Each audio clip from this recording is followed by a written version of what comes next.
जय श्री कृष्ण। श्रीमद् भगवद गीता द्वितीय अध्याय सांख्य योग अंतर्गत श्री कृष्ण अर्जुन संवाद।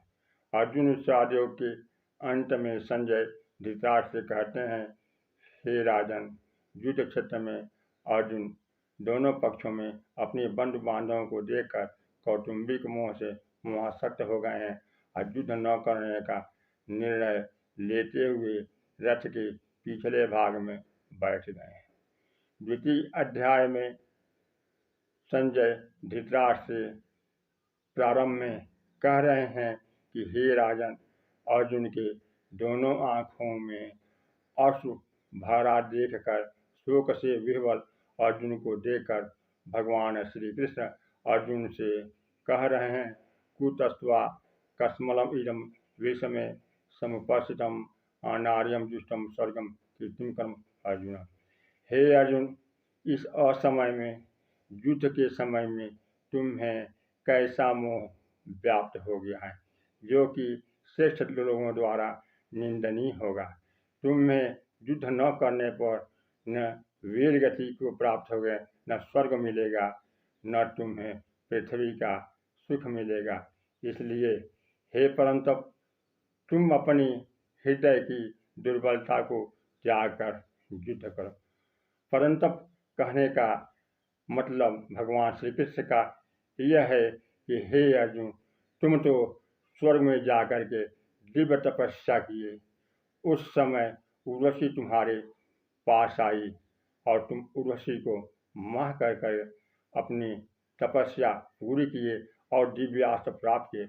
वह दिव्यास्त्र किस काम का होगा? अगर तुम युद्ध नहीं करोगे तो वह तुम्हारे लिए हितकर नहीं होगा।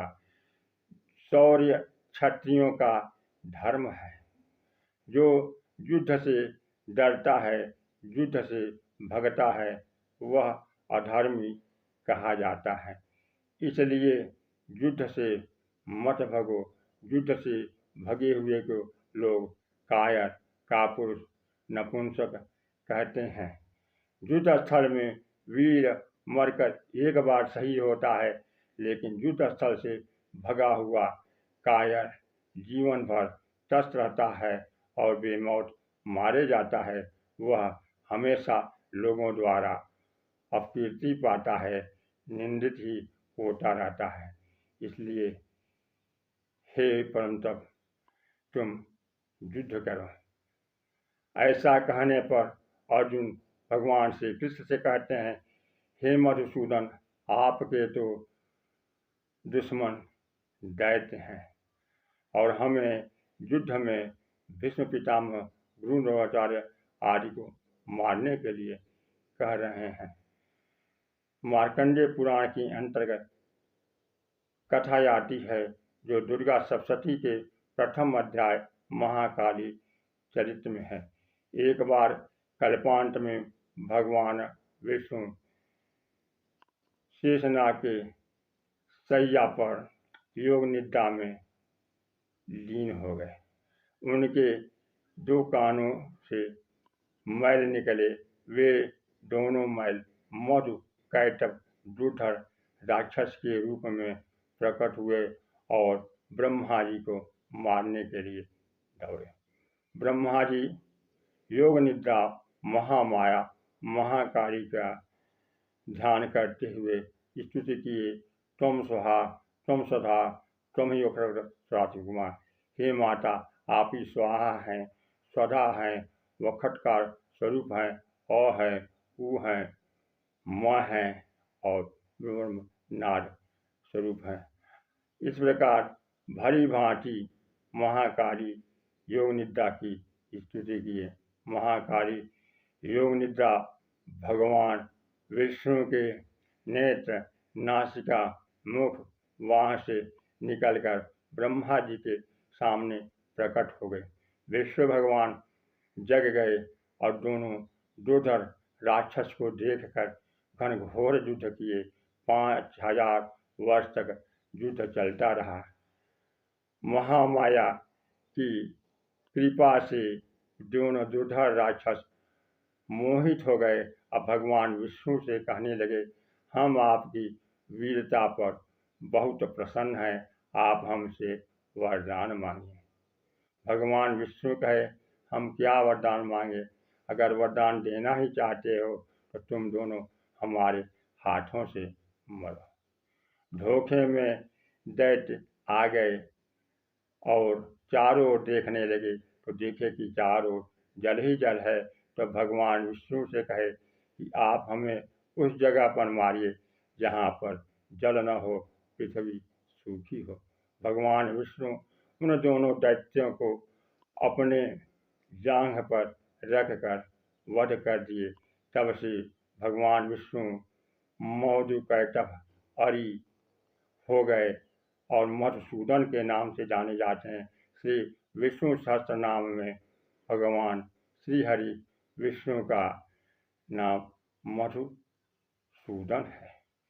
इस मधुकैटभ वध का तात्विक अर्थ है, कानों के द्वारा मनुष्य अपनी प्रशंसा निंदा सुनता है।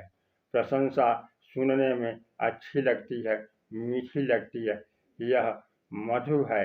निंदा सुनने में कड़वा लगता है, यह कैटभ है। निंदा प्रशंसा दोनों मनुष्य को अभिमान की तरफ ले जाता है। इसलिए भगवान मधुसूदन का जो जप करता है, नाम लेता है, वह राग द्वेष से मुक्त हो जाता है, उसका कल्याण होता है। इसलिए अर्जुन भगवान श्री कृष्ण को कह रहे हैं कि हे मधुसूदन, आपके तो दुश्मन दैत्य रहे हैं और हमारे सामने तो युद्ध स्थल में भीष्म पितामह गुरु द्रोणाचार्य, वे भीष्म पितामह हैं जिनकी गोद में हम खेले हैं, जिनकी उंगली पकड़कर चले हैं और गुरु द्रोणाचार्य से अस्त्र शस्त्र की शिक्षा लिए हैं और श्रेष्ठ धनुर्धर बने हैं। क्या उन लोगों को मारने से गुरु हत्या का पाप नहीं लगेगा? यह पाप लगेगा, इसके द्वारा नरकवास होगा। हे भगवान, आप जैसा उचित समझें वैसा मेरे को उपदेश दीजिए, क्योंकि मैं शोक से इतना विवल हो गया हूँ कि मैं युद्ध नहीं कर पाऊँगा। मेरे आपके जो उपदेश हैं, कह रहे हैं, उससे मेरा मन जागृत नहीं हो रहा है। इसलिए हम आपके शिष्य हैं, आपके शरण में आए हैं, आप जैसा उचित हो वैसा कहें। भगवान मधुसूदन, भगवान श्री कृष्ण गीता का दिव्य उपदेश अर्जुन को देना शुरू किए। इस प्रकार श्रीमद् भगवद गीता द्वितीय अध्याय सांख्य योग के अंतर्गत श्री कृष्ण अर्जुन संवाद पूरा हुआ। सज्जनों, कथा प्रवचन अच्छा लगे तो वीडियो को शेयर करें, चैनल को सब्सक्राइब करें, लाइक करें और जय श्री कृष्णा कमेंट करना न भूलें। और गीता अमृत आदि कथाओं का अनवरत रसपान करते हैं। जय श्री कृष्णा।